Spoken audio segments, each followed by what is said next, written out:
Welcome to this week's workshop where we're going to learn what's new for January 2024.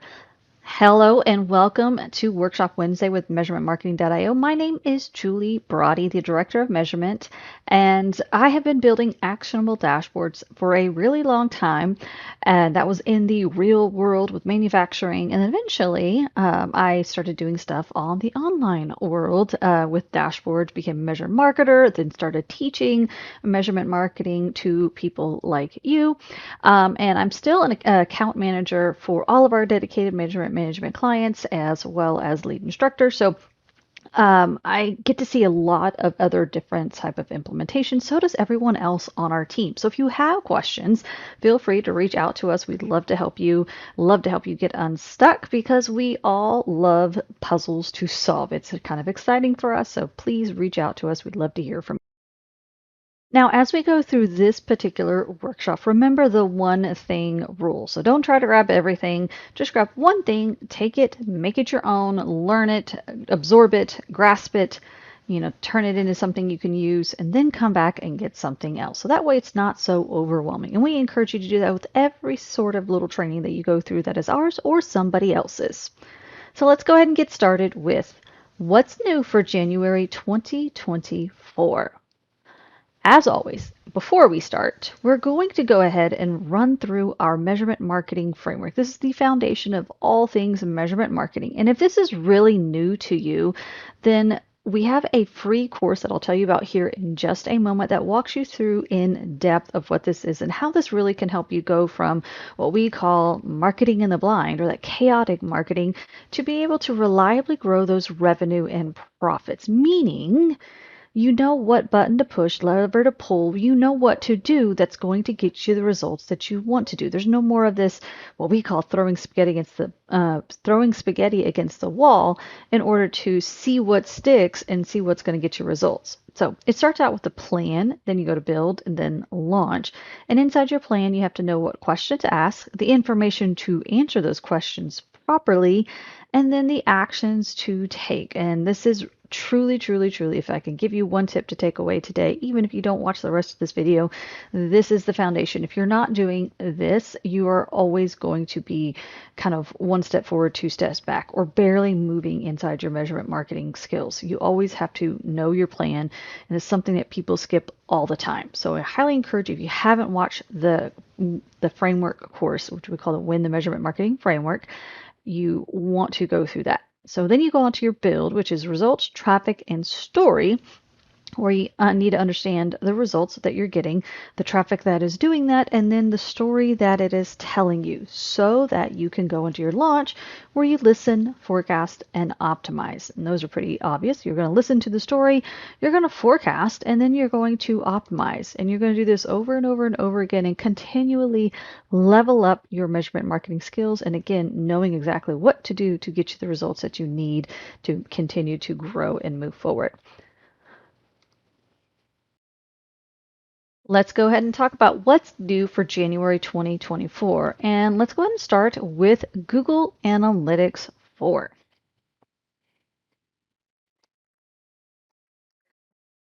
So a couple of the things that happen inside of the past 30 days or so is Google kind of gave us some more options with our audiences. So if you come in to build your audiences and you come in to build a new one, and let's just say you're going to create a custom audience, you have a lot more options in here, especially in terms of the e-commerce with a lot of the items. This is not an e-commerce store, so we're kind of limited in what we're showing here. But if you do happen to have one, you have a lot more options to be able to choose from, which allows you to make your audiences that much better. The other really cool thing is if you are using Google Ads, you now can build audiences inside the Google Ads platform. And I'm actually going to show you a quick little screenshot of what that might look like. Here we go. So it is just, this is one of their helper docs. And so you can see that you're actually in Google Ads and you're building your audience very, very similar to what you would do inside of Google Analytics 4. So what does this mean? It means you need to be familiar with the platform of Google Analytics 4. You need to understand what works together, what doesn't work together, and I would definitely encourage you to practice using the audiences inside of Google Analytics 4 before you go into Google Ads, just because you want to make sure you're getting the results that you want to. And just a little pro tip, we always encourage you to start here in the explorations whenever you are building audiences to make sure you're getting the results that you want to. That's just a bonus pro tip for you. The other thing that you're able to do inside of Google Ads is also export your audiences in there. So there's two different things. You can export your audiences or you can build your own inside their actual platform. So really, really exciting updates. And plus they gave you a lot more dimensions and metrics to work with, especially if you're using e-commerce. Really good.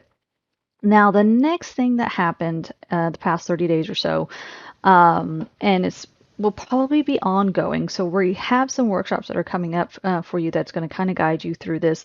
But I want you to pay attention to these little check marks here as you go through anywhere inside of your actual Google Analytics for it, and even inside the explorations.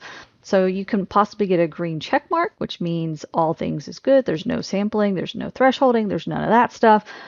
Then here is an example of a different one of our sister brands where thresholding is applied. And you can always see, go in and learn more about this. And so they're doing better at getting this updated.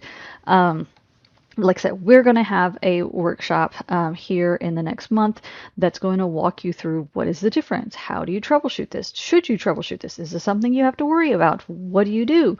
Why is this happening? All of those things. Manisha is creating that for you so you can easily understand. So please stay tuned to that, and I would encourage everybody to watch that one, no matter what, just so you can be aware of that. Because if it's happening inside your Google Analytics platform, it will be happening inside of any other platform that's pulling directly from the API.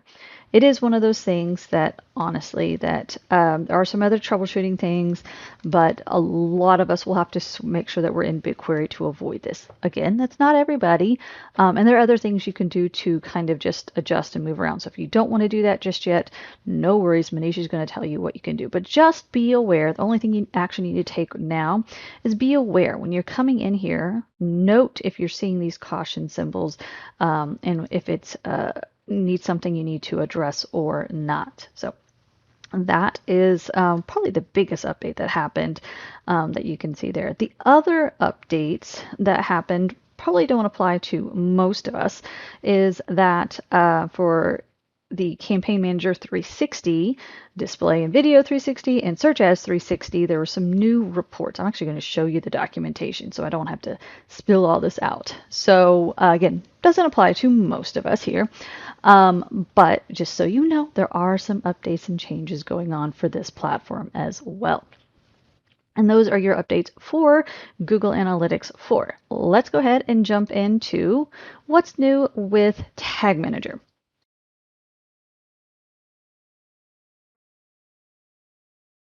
There really hasn't been any sort of major changes inside of Google Tag Manager since we had this whole Google Tag thing. So if you haven't been in here for a while, you might see this blue bar. And I'm going to go ahead and choose to learn more. And basically, if you've already had GA4 set up, you really didn't have to do anything. It changed this thing right here, this Google tag. It used to be like configuration. We have some previous workshops about that. You can go back and look at some of the other what's news for a few months ago. But just know that you didn't have to change anything. It automatically did this parameter for you, automatically did what it needed to do to make sure it kept working. But just know that this is different than what you probably saw a few like last year, the year before, and changed a couple of months ago. So it's just a little reminder that if you haven't been back there, take a peek, watch those older workshops that are, a few months old now, but it'll let you get up to date on that. This is also a reminder to make sure that you always use a template when you can, or search for a template if you're creating something new. This is a teaching account that we haven't used very much because we pop these suckers up and pull them down pretty quickly as we go through and teach the different courses and stuff. So this one doesn't happen to have any, but you can always go through and search the gallery to kind of see what it is you're looking for. Same thing with the variables. So templates are just other things that Google allows to be used in Tag Manager. So, for example, if you haven't known, there is a Facebook one where you can go through and actually makes finding doing Facebook stuff a whole lot easier, a little bit more efficient. So there's a lot of different templates out there that you can use to take advantage of. And then if you come into your new and click on your tags, and if you're looking for a tag here, like if I was saying, where's my Facebook stuff? You're not going to see it in this list, but you can. It says, hey, discover more tags in the community gallery. Then it pops up your gallery, so you can go ahead and search for it here as well. So TikTok has a template in here. So again, we can go through and look for TikTok here. So TikTok, and I would encourage you to use this one by, as you can see, it's by TikTok. TikTok is the one that created this. Microsoft Clarity has one. There's lots of different templates back there that make creating and building your tags a lot easier. A lot of times it's just like a copy and paste for your actual ID. So it makes it a whole lot easier than trying to do scripts and stuff. So that's your little pro tip for Google Tag Manager. Not really any updates in the past 30 days, but just good reminders of best practices. Now, let's talk about what's new in Looker Studio. Lots of little things that may make your life a little bit easier. Nothing massive, but let's go ahead and dive in.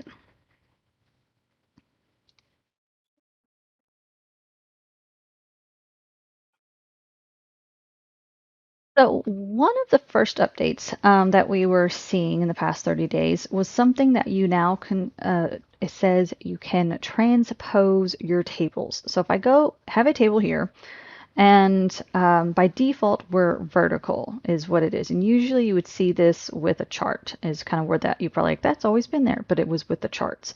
The other line charts or the bar charts. Bar charts is usually what you've used to seeing it.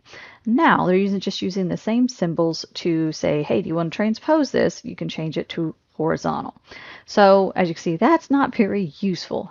However, there are definitely going to be some instances where maybe that does make sense for you to do that, and so just adjust it as needed. One thing I noticed, and I think this is a little bug, as you see, when I went back to the vertical, it kind of did this whole thing. And that's kind of annoying. And what I had to do as I was prepping for this is I had to actually go through and delete it and bring it in again.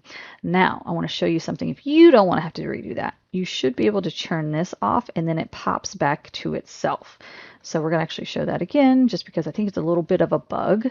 So it kind of turned it didn't have that. It does. You can't see the horizontal scrolling anymore. But I'm going to go ahead and say, nope, we're going to go back here and it's good. So turn that off. So we're good there. So if you have any of that little wonkiness, just kind of follow through those troubleshooting steps so you don't have to delete it. But again, if you delete it and bring it back, you're fine. All right, the other things that happen with inside of Looker Studio is we can now go through and add values to our reference bands. So we had an entire course on Looker Studio. We have a couple of courses on Looker Studio. So we taught this inside the course. And so we have two different types of reference lines. We have a line and we have a band, and you are now able to add a value where you can show the value and show the label, and so you can show the value as you're going through. Like you've always been able to have the value, but you're able to actually see it on the chart for as you're going through. So if I say this value is, 5,000, it's going to put that line there, and I could say we're going to just let that go there. So if I don't want to see that, we can go ahead and adjust the label if we wanted to. Goal of 5,000. And so we have that. If we don't want to show that, we don't have to. So that's some options that you have there. Same thing with the reference line. You can have that as well. You can show those and you can show the reference value in the label. So again, certain cases that would be super useful. Others may be like, nope, that's too many words. It's going to be too cluttered. So whatever works for you, use that. Something else you can do with your tables, we're going to go ahead and throw a bunch of metrics in here. I'm just going to throw some things just to make numbers pop up. And I'm going to make add source. We're going to make it all. Oop, can't do that one together. Let's do session. And this is actually how you learn to play with these different features here. So one of the things that we can do is we can freeze one or more columns, and you can also resize the row height. So that's something else that we can do. So we can come in here. One of the things you can do is wrap your text. And I'm actually going to make this little guy a little bit bigger so we can see. And we can go through here and see these guys are kind of not quite fitting in there. So these are the options that you also have in here. You have auto height, where it's going to auto fill that in, or we can check that off and it's going to squish them back. And you can also see where it says freeze columns. So if you don't know which one's a column, which one's a row, the columns stand up. So kind of think of a column for any sort of older ancient building for the columns that stand up, and a row are the things that go across. So columns up and down, rows are things that go across, horizontal. And so here is where you can, it shows you where you can have a freeze pane, where you can have that. And then you can also have horizontal scrolling if we wanted to do that. If we made it a little bit smaller, which that's where the freezing of the pane comes in handy. So super nice little trick that you have, makes it easier to use.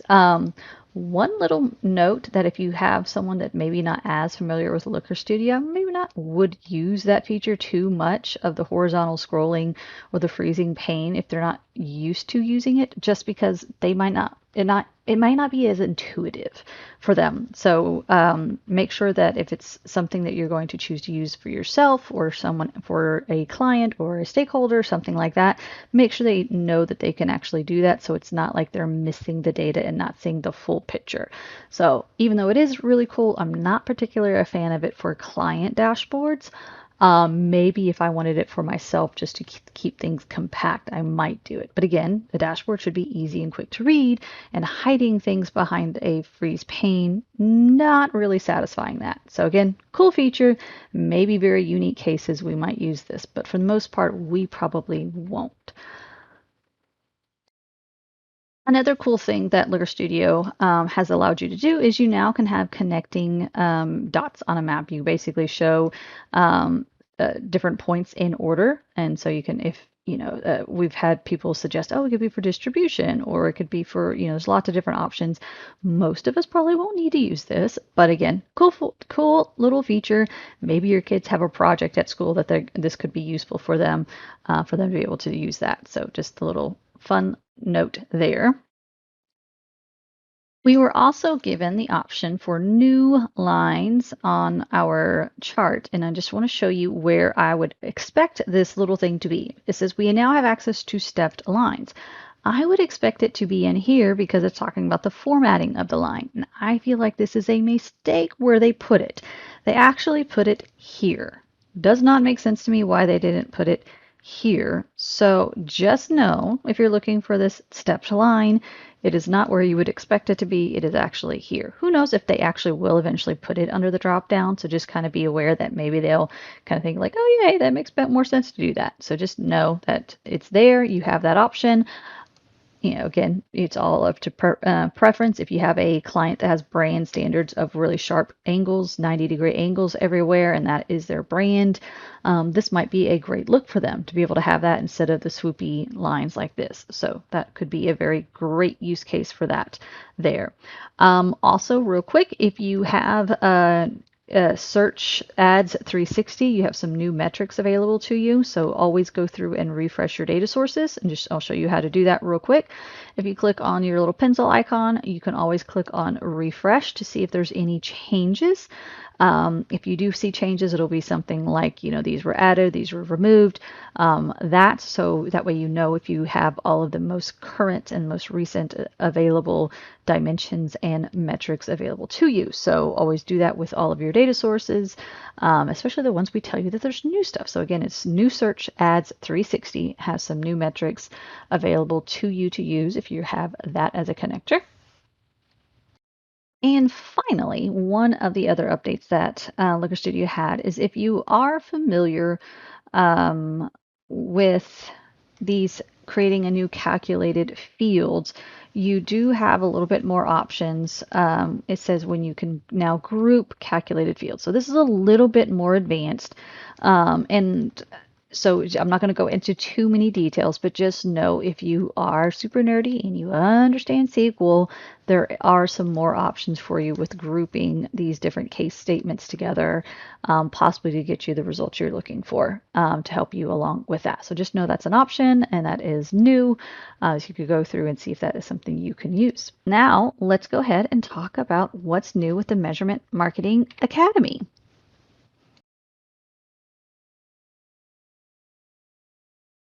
So here is a quick reminder that if you are back here, make sure that you join the Winner Circle. It's an entire Slack community where we are actually posting the updates a lot faster than you would see inside these What's New workshops.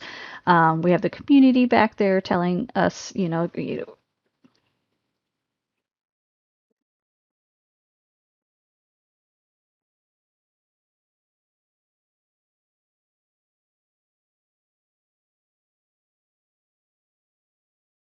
we have the community back there helping others. And so it's a great community. Encourage you to make sure that you are a part of that. And I'm just going to give you a little bit of a preview. You can see, hey, Manisha is giving us updates just yesterday on some new consent mode. So make sure that you are understanding that. And so if you are using consent mode, make sure you go through and review some of these, review some of the new policies. And so just make sure you are seeing that. And then so there's lots of other updates if you want to get hired or if you're looking to hire somebody, lots of other great resources back there to find people to work with, work for you, you work with them. So that is just a little quick reminder. Also for your on-demand workshops here,